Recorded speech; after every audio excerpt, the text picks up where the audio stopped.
Listo, chicos, lo prometido es deuda. Pues aquí les tengo su presentación de pentosas fosfato. Entonces, pues comencemos. Bueno, lo primero que hay que hablar, y es bastante importante, es que esta vía sucede en el citosol. ¿Qué quiere decir? De que no se encuentra ligada, como por ejemplo en la fosforilación oxidativa o en el ciclo de Krebs, que están adentro de la mitocondria, a diferencia pues de las últimas vías metabólicas que habíamos visto, sino que esta sucede en el citosol. ¿Por qué es que sucede en el citosol? Porque está ligada con la glucólisis y con la gluconeogénesis. Entonces, pues necesita algunas enzimas en común que tienen, en, de que, pues, que solo se encuentran en el citosol. Entonces, es por eso que esta vía se encuentra en el citosol. Bastante importante. Y entonces, pues, vamos a hablar de la utilidad de la vía. Principalmente tiene dos utilidades, ¿sí? La primera va a ser la formación de NADPH. Recuérdense que NADPH, a diferencia de NADH, este iba a ser utilizado para reducir ciertas biomoléculas a la hora que yo haga vías anabólicas. ¿A qué me refiero con vías anabólicas? Vías de crear de pequeñas moléculas a moléculas grandes. Por ejemplo, si yo quiero sintetizar unos lípidos a partir de moléculas de acetilcoenzima A, yo voy a necesitar de este NADPH, que va a ser mi reductor, para poder hacer la síntesis de estos. Como podemos ver aquí, esta es la estructura del NADPH, si se dan cuenta, pues aquí tenemos pues mi ácido nicotínico, que es mi vitamina B3, ¿sí? Aquí tenemos pues una pentosa y aquí tenemos esto que es lo importante, pues aquí tenemos mi unidad nucleótida, mi base nitrogenada y mi pentosa. Y aquí está el fósforo, miren, den cuenta que aquí está el fósforo. Entonces, esa es la única diferencia, este fósforo que está aquí con el NADH normal. El NADH no tiene esta molécula de fósforo. Estos de fósforo, pues sí, sí están, es este enlace fosfoéster que es bastante común en las moléculas de NAD. ¿Sí? Entonces recuérdense, el NADPH lo único que tiene pues es el fósforo extra. ¿Sí? Entonces, pues como ya les había dicho, era muy utilizado para las vías anabólicas, para todas las vías que requieran pues síntesis de macromoléculas al final van a necesitar como reductores el NADPH. Y finalmente va a ser muy utilizado para evitar el daño por el estrés oxidativo. Yo ya les había comentado a ustedes, pues ya lo habíamos visto desde la glucólisis, es más, desde la clase 1 que vimos en el estallido, en, ¿cómo se llama? El estallido respiratorio que se utilizaba en las infecciones bacterianas, pues de que utilizaba ciertos radicales y pues habían siempre superóxidos y pues el mecanismo del cuerpo para evitar que estos radicales vayan a salirse de control y dañar al mismo cuerpo era pues reduciéndolo. ¿Cómo se reducía? Por medio de una molécula de glutatión. ¿Y cómo yo iba a mantener mi molécula de glutatión como que estable para que pueda seguir reduciendo otros? Pues con la ayuda de NADPH, porque ese glutatión, lo vamos a ver un poquito más adelante, al final se va a generar una molécula oxidada y lo tengo que reducir, lo tengo que regenerar con la ayuda de NADPH, pues para que pueda seguir ejerciendo su acción antioxidante. Entonces, pues en este sentido, el NADPH va a ser muy útil y pues se va a utilizar mucho en el hígado, pues evidentemente, en el tejido adiposo, porque pues yo estoy haciendo síntesis de lípidos, en las glándulas mamarias, porque también pues la leche materna, recuérdense que es una emulsión, es decir, pues que tiene lípidos y que tengo pues una fase acuosa. Y finalmente, pues yo tengo hormonas esteroideas, que pues si ya sabemos bien, las hormonas se van a sintetizar pues a partir de ciertos lípidos, van a ser el anioesteroides y para eso voy a necesitar este reductor NADPH. ¿Sí? Asimismo, pues se encuentran, esto se basa en las vías anabólicas. Pues en lo que respecta al estrés oxidativo, el NADPH va a ser utilizado principalmente en los eritrocitos. Recuérdense que incluso ya habíamos visto un tipo de anemia que se generaba porque mis eritrocitos no tenían la suficiente enzima glucosa 6-fosfato deshidrogenasa, ¿sí? Entonces eso es algo bastante importante. Ya vimos un caso clínico y pues lo vamos a seguir retomando ahorita. ¿Por qué? Porque mis eritrocitos primero no tienen mitocondria, ¿sí? Entonces, pues toda mi glucólisis se iba a hacer pues toda mi energía se iba a generar principalmente a partir de glucólisis. Pero como yo voy a tener moléculas de oxígeno, tengo el chance que haya un daño por estrés oxidativo. ¿Sí? Y en la mitocondria hay bastantes sistemas para evitar esos daños por estrés oxidativo, como ya lo vimos durante la fosforilación oxidativa, de que pues evitaba mucho los radicales que se podían formar. Entonces aquí en el eritrocito yo necesito bastante cantidad de NADPH pues para evitar esos radicales que se pueden formar y dañar mi eritrocito y pues la muerte del eritrocito, ¿verdad? Que causaría una anemia a final de cuentas. Pues en mi cristalino y mi córnea, eso también ya lo vimos al final de la glucólisis, que pues recuérdense que pues el ojo es bastante sensible y pues está bastante expuesto al ambiente, más que todo pues la córnea. Entonces pues yo necesito bastante pues NADPH para poder reducir ese daño por estrés oxidativo que se genera a partir del oxígeno. Recuerden que está en contacto directo con, pues, con el ambiente, ¿no? Con el oxígeno que nos rodea. Y pues finalmente, en mi otra función, mi segunda función es generar ribosa 5-fosfato, ¿sí? Entonces, al final de mi vía de las pentosas fosfato, yo voy a tener una molécula de ribosa 5-fosfato. Recuérdense, esta ya la vieron bastante, era parte del material genético del ADN, era parte del ARN también, es parte del ATP, es parte del NAD, es parte del FAT y es parte de la coenzima Q que vimos en la fosforilación oxidativa. Prácticamente necesitamos nosotros moléculas de ribosa 5-fosfato por cada nucleótido que nosotros tenemos. Y pues obviamente para síntesis de ácidos grasos, como pues de ácidos nucleicos, como lo es el ADN, ¿sí? Si se dan cuenta, yo aquí tengo mi molécula de NADPH, yo aquí tengo pues mi base nitrogenada y aquí tengo mi pentosa, ¿sí? Esta pentosa pues viene de la ribosa 5-fosfato, importantísimo. Entonces, todo, absolutamente, todos los compuestos de que están ligados a nucleótidos, pues van a necesitar esa ribosa 5-fosfato. Recuerden que un nucleótido está conformado por una base nitrogenada, una pentosa de 5 carbonos, que es una ribosa, o desoxirribosa, dependiendo si es ADN o ARN, y pues un enlace fosfoéster, ¿no?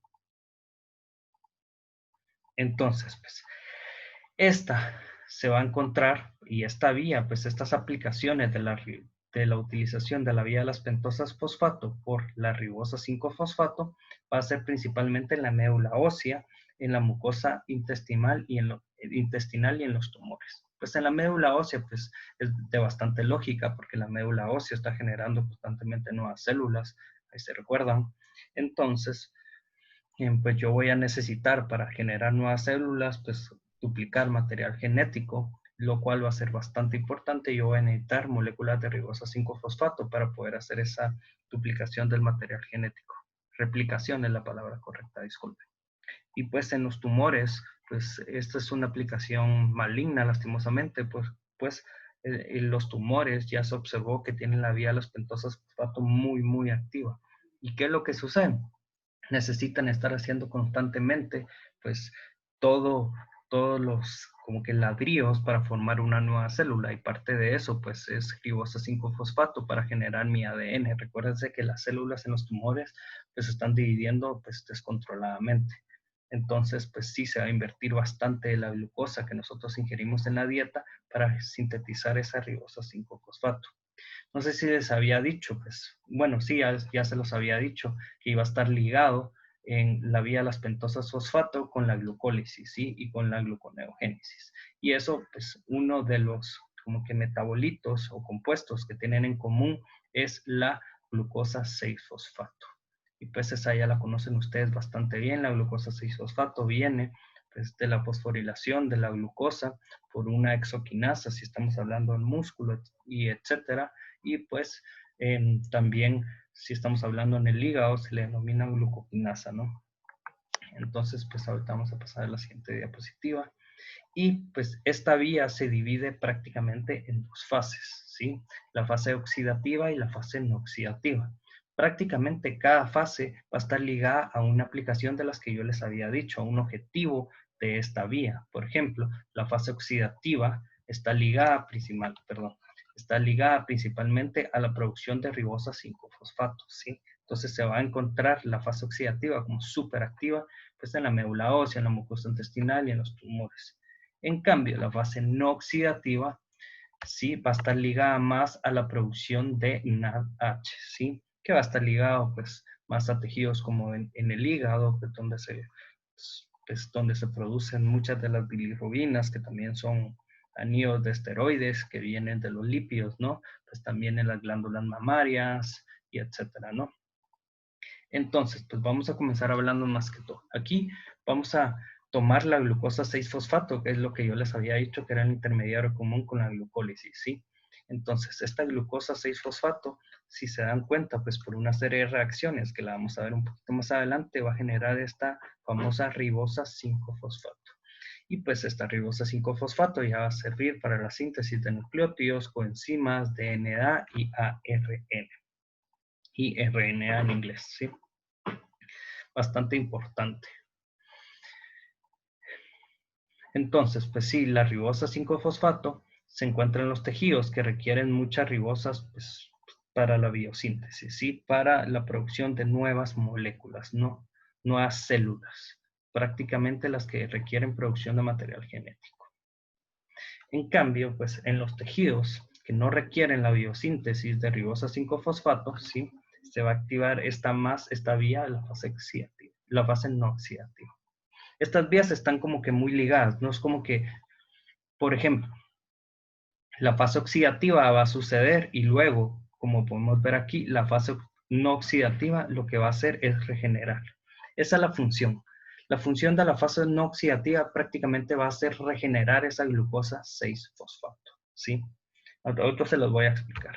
Entonces, mire, en mi fase oxidativa yo voy a tener mi glucosa 6-fosfato, ¿sí? Va a generar una molécula NADPH, va a seguir por otro proceso, va a generar otra molécula de NADPH y finalmente pues va a generar mi molécula de ribosa 5-fosfato, ¿sí? Pero ¿qué es lo que va a pasar? Esta reacción es algo muy importante que es reversible, entonces de ribosa se puede convertir a ribulosa 5-fosfato. Entonces, pues, si yo necesito únicamente este NADPH y no necesito pues la ribosa 5-fosfato, yo lo que quiero es seguir generando este NADPH. Entonces, ¿cómo hago para seguirlo generando sin gastar tanta glucosa? Entonces, yo lo que tengo que hacer es regenerar mi ciclo. A partir de mi ribosa 5-fosfato se convierte a ribulosa 5-fosfato, una serie de reacciones que las vamos a ver más adelante, se va a convertir de nuevo en glucosa 6-fosfato. Y esa glucosa 6-fosfato pues ya puede seguir generando ese NADPH que es el que nosotros queremos y se repite el ciclo. Es decir, mi fase no oxidativa lo único que va a hacer es como que regenerar el ciclo para que en mi fase oxidativa se genere este NADPH. Y pues en mi fase oxidativa directamente pues se va a generar pues este NADPH y esta ribosa 5-fosfato, ¿sí? Si mi tejido va a requerir esa ribosa 5-fosfato, pues la fase no oxidativa no se va a activar y esa ribosa 5-fosfato pues va a seguir su vía para la producción de nucleótidos, ADN, etc. Sin embargo, si yo me encuentro, por ejemplo, en un eritrocito, entonces pues esta ribosa 5-fosfato se va a formar, se va a cambiar a ribulosa 5-fosfato y luego esa va a regenerarse a glucosa 6-fosfato porque yo lo único que necesito es ese NADPH. Entonces, para no gastar tanta glucosa, ¿sí? Yo, pues, por una molécula, si la puedo regenerar y seguir generando ese NADPH, pues buenísimo, como es en este caso. Pero no todo en el mundo es perfecto. No es como que se pueda regenerar completamente. Porque si se dan cuenta, pues mi glucosa tiene 6 carbonos y esta ribosa tiene 5 carbonos. Entonces yo voy a perder un carbono. Aquí si se dan cuenta, pues yo pierdo una molécula de CO2, ¿sí? Bastante importante. Entonces, nada en este mundo es perfecto. Yo voy a necesitar mucha energía para agregarle esta molécula de CO2, pues este carbono extra a mi ribosa, ¿sí? Y pues va a ser un proceso y una serie de reacciones un poquito más complicadas. Lo importante es que a partir de 6 moléculas de ribosa, voy a generar 5 moléculas de glucosa 6-fosfato, ¿sí? Si se dan cuenta, pues yo tengo mi ribosa, tiene 5 carbonos y yo tengo 6 moléculas, ¿sí? Entonces 6 por 5 es igual a 30 carbonos. y yo voy a generar 5 moléculas de glucosa 6-fosfato. 5 moléculas de glucosa 6-fosfato por 6 carbonos de cada una van a ser 30 carbonos. Entonces, pues yo ya tengo mi equilibrio de mis 30 carbonos en total. ¿Qué es lo que va a pasar? Yo voy a estar perdiendo por cada, pues yo voy a estar perdiendo una molécula, ¿sí? Si se dan cuenta, por cada 6 moléculas de ribosa, yo voy a generar únicamente 5 moléculas de glucosa. Entonces, prácticamente yo voy a estar perdiendo una molécula, ¿sí? Pero no pasa nada, pues solo estamos perdiendo una, estamos produciendo 5, es bastante bueno, es bastante favorable, la verdad. Entonces, pues aquí vamos a detallar un poquito ya más las reacciones. Esta es mi fase oxidativa, ¿sí? Voy a tener mi glucosa 6-fosfato, que pues viene de la glucólisis, ¿no? Y se va a convertir en 6-fosfogluconolactona, ¿sí? Si se dan cuenta, pues yo voy a tener una función lactona que va a ser esta, que es como un éster cíclico. Eso es la definición de una lactona, ¿sí? Aquí yo tengo mi carbonilo, está pegado a un oxígeno, ¿sí?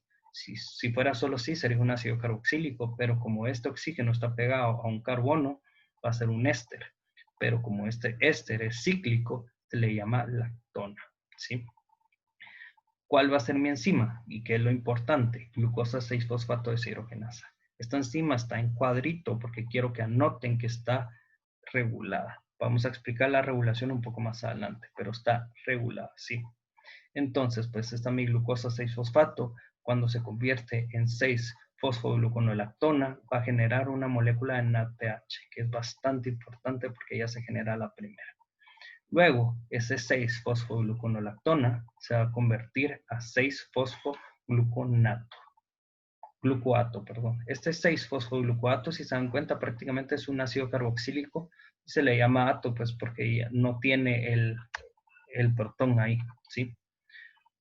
Y pues la enzima es la fosfogluconolactonasa.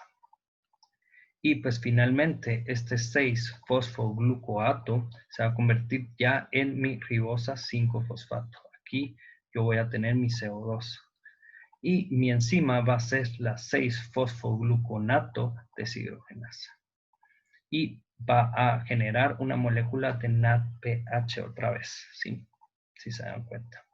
Entonces yo ya voy a tener que por cada molécula de glucosa yo voy a generar 2 moléculas de NADPH en total, pues en mi fase oxidativa de las pentosas monofosfato. Algo importante que no se lo mencioné es que su libro dice vía de las hexosas fosfato.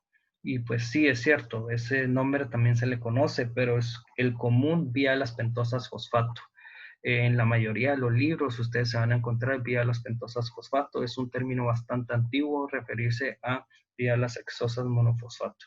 Porque en realidad estás produciendo una pentosa, ¿no? No estás produciendo una hexosa. Y pues aquí yo voy a tener ya mi fase no oxidativa. Que mi fase no oxidativa va a regenerar mi ciclo.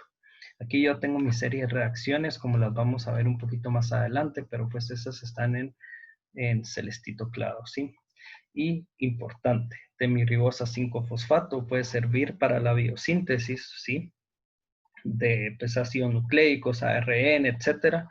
Y también puede servir para regenerar mi ciclo y generar otra vez una molécula de glucosa 6-fosfato, ¿sí? Aquí vemos que se genera una molécula de fructosa 6-fosfato y pues esa se puede convertir fácilmente a glucosa 6-fosfato por una mutasa. Esa mutasa es la misma que tiene pues la glucólisis, ¿sí? Entonces es bastante importante que tienen esa enzima en común. Bueno, tienen varias enzimas en común, como lo vamos a ver un poquito más adelante. Entonces, miren, pues aquí tengo la visión general pues, de mi fase no oxidativa, ¿sí? Entonces, pues prácticamente yo voy a estar generando pues aquí mi molécula de glucosa 6-fosfato. Miren, de fructosa 6-fosfato a glucosa 6-fosfato, como ya les había dicho, por una mutasa. Y luego pues aquí yo voy a usar varias de las enzimas que también ya hemos estado acostumbrados a ver, como por ejemplo la aldolasa, la fructosa 1,6 disfosfatasa, pues la aldolasa es de la glucólisis y esta es de la gluconeogénesis, esta también es de la glucólisis, ¿sí? Triosa fosfato isomerasa. Entonces, pues es bastante importante que ustedes miren y la conexión que se encuentra pues entre ambas vías. Muy importante. Esta es la visión general. Ahorita les voy explicando uno por uno las reacciones. ¿Sí? Entonces, pues mi primera reacción va a ser por una transcetolasa. Importante. Yo tengo pues un donador de cetosas, ¿sí? Si se dan cuenta, pues yo tengo una cetona aquí, ¿sí? Voy a tener 2 carbonos que voy a donar y voy a tener un receptor de una aldosa, ¿sí? Y al final yo voy a tener una molécula con 2 carbonos más y pues otra molécula con 2 carbonos menos. Esta es como que la visión general. Esto ya es aplicado a la vía de las pentosas fosfato, ¿sí? Yo tengo mi molécula de celulosa 5-fosfato, ¿sí? Y con ayuda de mi ribosa 5-fosfato, catalizado por TPP y esta transquetolasa. Si se dan cuenta, a mí como me gustan esos diseños del libro, porque pues hay colorcitos y te describen bastante bien, pero prácticamente quiero que miren que pues se va a transferir 2 carbonos, ¿sí? De esta molécula a esta. Entonces, pues ribosa 5-fosfato, pues tiene 5 carbonos, y si yo le transfiero 2 carbonos, voy a tener una molécula de 7 carbonos. Y esta molécula de celulosa, ¿sí? Que tiene 5 carbonos, como le donó 2 a la otra, únicamente va a tener 3 y va a generar gliceraldehído 3-fosfato. Finalmente, pues de esta reacción, yo voy a tener una molécula de pseudoheptulosa 7-fosfato, ¿sí? Y una molécula de gliceraldehído 3-fosfato. Tomen en cuenta que prácticamente lo único que hace esta enzima transquetolasa en transferir como que una cetona, un grupo de 2 carbonos, ¿sí?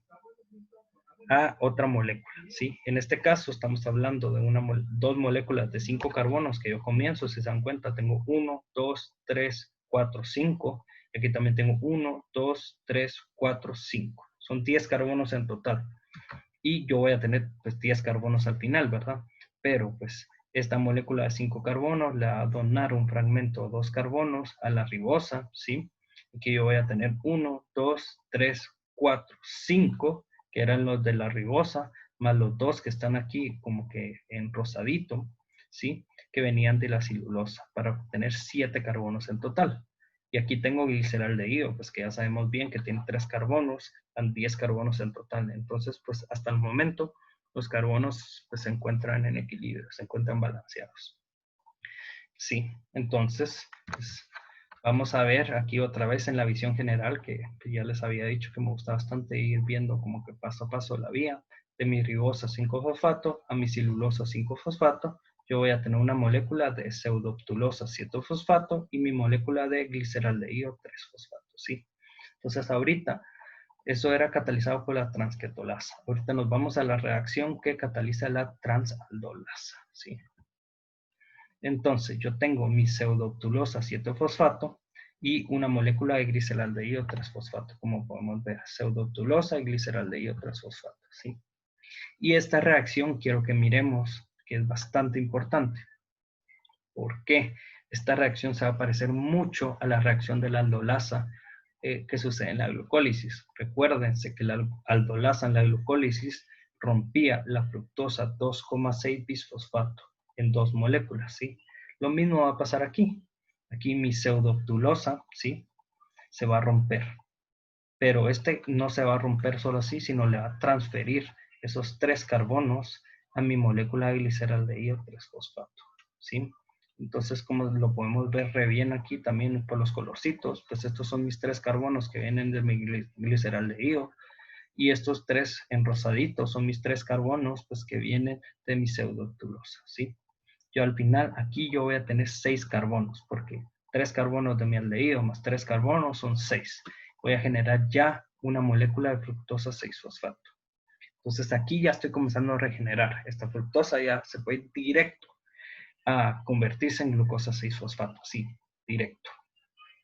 En cambio, yo voy a tener una molécula de 4 carbonos que me van a que voy a tener como remanente, ¿sí? Que es mi eritrosa 4-fosfato. Miren, 1, 2, 3 y 4. Son estos 4 carbonos que están en azulito, ¿sí? Entonces, vamos a ver la visión general otra vez. Tengo mi pseudoptulosa 7-fosfato y mi molécula de gliceraldehído 3-fosfato, ¿no? ¿Sí? Entonces, pues se van a transferir los 3 carbonos a este gliceraldehído 3-fosfato. Yo ya voy a tener mis 6 carbonos, que va a ser mi fructosa 6-fosfato. Y esta mi pseudobtulosa que tenía 7 carbonos, se van a convertir en 4 carbonos de mi eritrosa 4-fosfato.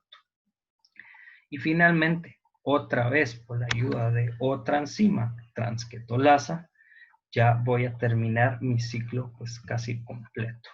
Entonces recuérdense que yo tenía aquí mi eritrosa 4-fosfato, ¿sí? Y una molécula de celulosa 5-fosfato. Recuérdense que la celulosa 5-fosfato pues tiene 5 carbonos, ¿va? 1, 2, 3, 4, 5, ¿sí? La molécula de celulosa 5-fosfato es también, pues, puede ser otra como esta igual. Igual, y si se dan cuenta, pues es la misma enzima, la primera, que es la transquetolasa. Celulosa le va a transferir, pues ese es su grupo cetona de 2 carbonos, a mi eritrosa que tiene 4. 2 más 4 son 6 carbonos, voy a tener otra molécula yo ya de fructosa 6-fosfato, ya voy bastante bien, ya tengo 2 moléculas, y esto se va como que directo a convertirse en glucosa 6-fosfato. Y luego yo tengo una molécula de gliceraldehído 3-fosfato, ¿sí? Si se dan cuenta, pues son los 3 carbonos que quedan aquí en azul. ¿Sí? Entonces, algo bastante importante que vamos a ver aquí es que esta molécula de gliceraldehído 3-fosfato al final se va a condensar otra vez con la enzima aldolasa, que era la misma enzima de la glucólisis que unía los 2 de 3 carbonos para formar otra molécula de fructosa, ¿sí? Entonces, lo interesante de este ciclo es que es como simétrico. Nosotros miramos aquí en la imagen. Yo tengo 1, 2, ¿sí? Y 3 reacciones que yo vi de este lado, que son las 3 reacciones que, pues, que yo les enseñé. Y también van a haber otras 3 reacciones que van a ser iguales. 1, 2 y 3 que van a estar abajo. Estas 3 reacciones se van a repetir, ¿sí?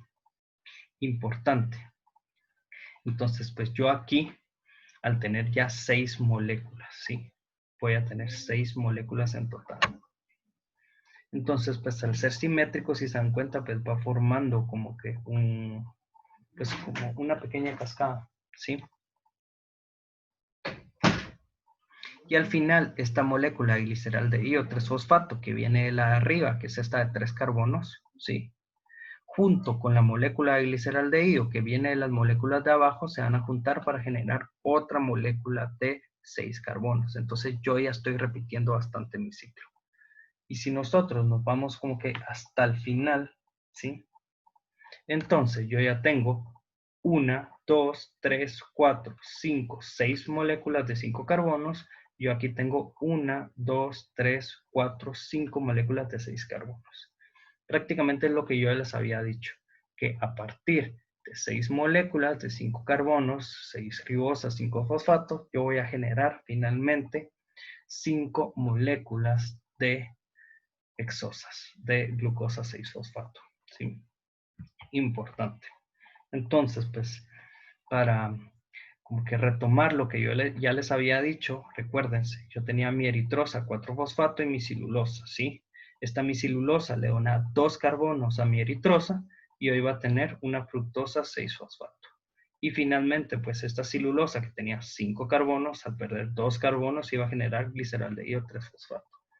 Este gliceraldehído 3-fosfato, por la triosa fosfato isomerasa, se podía convertir en dihidroacetona fosfato, ¿sí?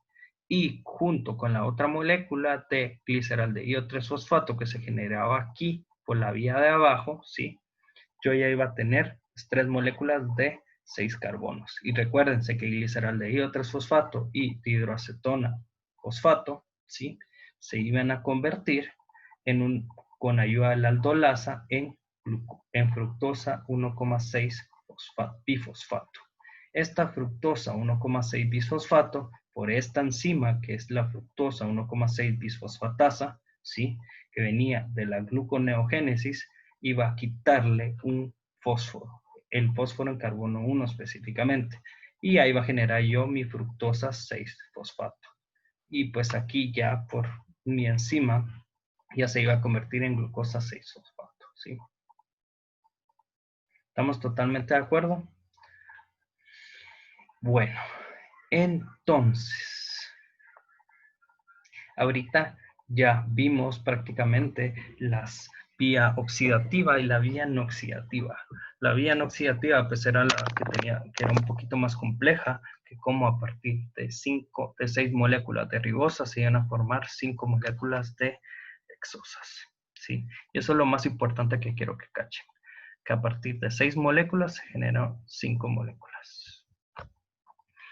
Entonces, ahorita vamos a ver un poquito de las aplicaciones que tienen. Yo tengo este síndrome que se llama síndrome de Wernicke y Korsakoff. Es ruso, me imagino. Pero bueno, este ya lo vimos más o menos en los casos clínicos que ustedes pues, ya expusieron, ¿no? Recuérdense que un grupo ya me expuso una deficiencia de la vitamina B1 en una persona alcohólica. Y pues, ¿cuáles eran los síntomas y signos que iba a presentar? Pues este síndrome va a tener la característica que las personas que tienen poca enzima de la transcetolasa, recuérdense que mi transcetolasa iba a estar catalizada por la B1, ¿sí? Importante, iba a estar catalizada por mi enzima B1. Las personas que tienen una deficiencia, no completamente que carecen de la enzima, sino tienen baja concentración, tienen poca producción de transcetolasa, junto con una deficiencia de mi vitamina B1, yo iba a generar un montón de patologías y un montón de síntomas, ¿sí? Que principalmente iban a afectar el cerebro. Entonces, pues al final tengo un corte del daño que se puede generar en el cerebro, como lo pueden ver, y pues básicamente ese daño en el cerebro se iba a pues repercutir en causas para pues dificultad para recordar, alucinaciones, pérdida de la coordinación, daño nervioso y pues finalmente parálisis. Y por si son un poquito curiosos, pues aquí les dejo un QR para que pues vayan al paper donde saqué este síndrome, ¿sí? Finalmente aquí ya nos vamos a entrar en la regulación, ¿sí? Bastante importante. Entonces, pues como todas las enzimas, y más si está ligada a la glucólisis, pues tiene que estar bastante regulada. Quiero que prácticamente, y la verdad la regulación es bastante sencilla, y prácticamente quiero que comprendan que solo dos cosas van a regular pues esta enzima, que era la primera que yo les había marcado, que era la glucosa 6-fosfato deshidrogenasa. Va a estar regulada por las concentraciones de NADPH. Pues evidentemente bajas concentraciones de NADPH pues van a activar a la enzima glucosa 6-fosfato deshidrogenasa y van a activar la vía de las pentosas fosfatos, ¿sí?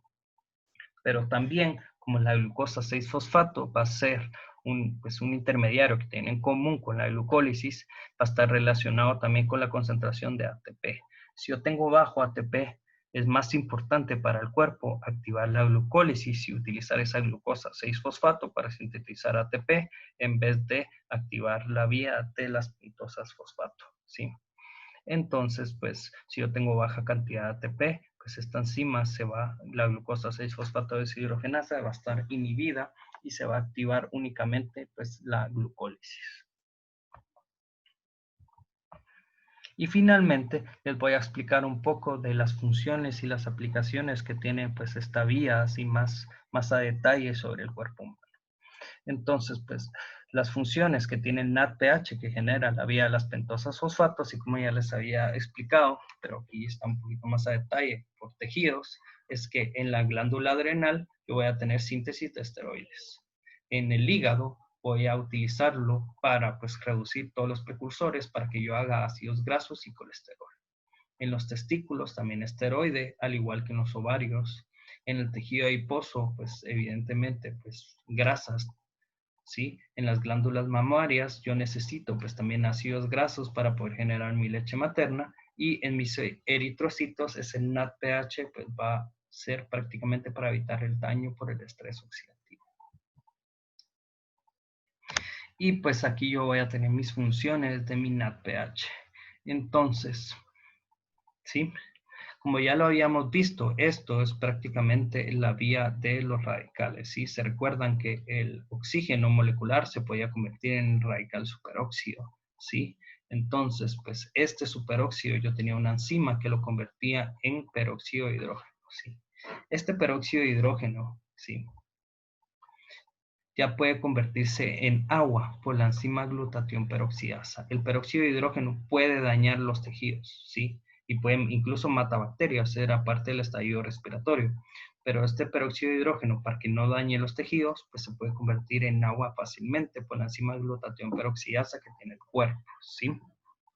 Entonces, esta enzima glutatión peroxidasa, como ya les había explicado, iba a estar ligado a mi glutatión. Este es mi glutatión, GSH, ¿sí?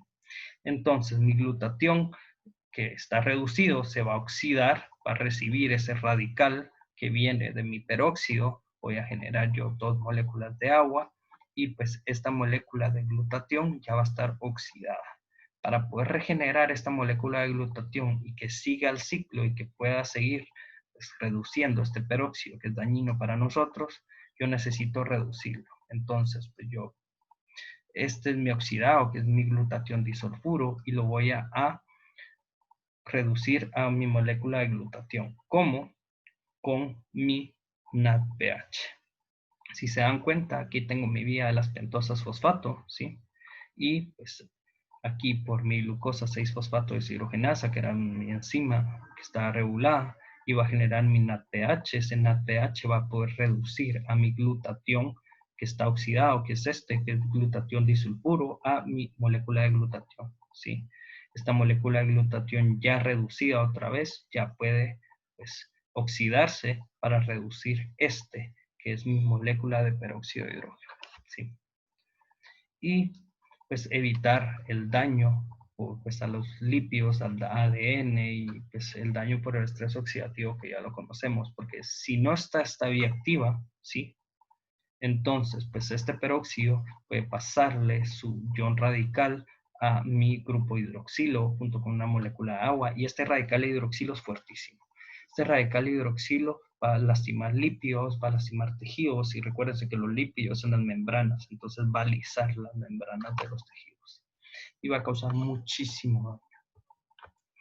Entonces, pues esta slide es literalmente copy-paste de la slide que ya habíamos visto en la glucólisis, y era pues, de cómo la córnea utilizaba ese NADPH para evitar el daño por el estrés oxidativo. Entonces, pues la córnea va a tener muy activa la vía de las pentosas fosfatos, ¿sí? Porque pues voy a tener este peróxido, que pues este radical superóxido que se forma y prácticamente lo mismo, ¿no? Entonces, pues va a evitar que se forman estos radicales hidroxilos al reducir el peróxido de hidrógeno con mi glutatión.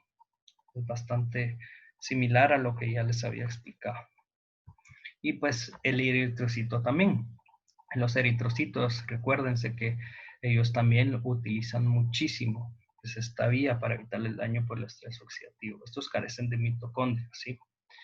Entonces van a producir NADPH, ¿sí?, para pues, evitar el daño por el estrés oxidativo. Y las personas que tienen poca glucosa 6-fosfato deshidrogenasa van a tener este tipo de anemia, que va a ser porque mis eritrocitos van a morir muy temprano debido al daño por el estrés oxidativo, ¿sí?, que es anemia hemolítica.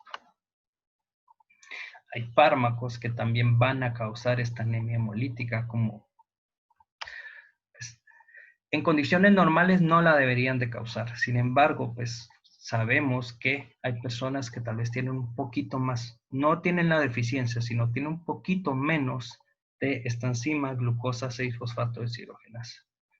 Entonces, pues esas personas, ¿sí?, si consumen fármacos como la primaquina y las sulfamidas, que van a generar muy fácilmente esos radicales en mis eritrocitos, pueden causar una anemia hemolítica temporal. Pues obviamente esa anemia hemolítica se va a suspender pues, cuando se suspenda el uso de esos medicamentos, no se va a quitar.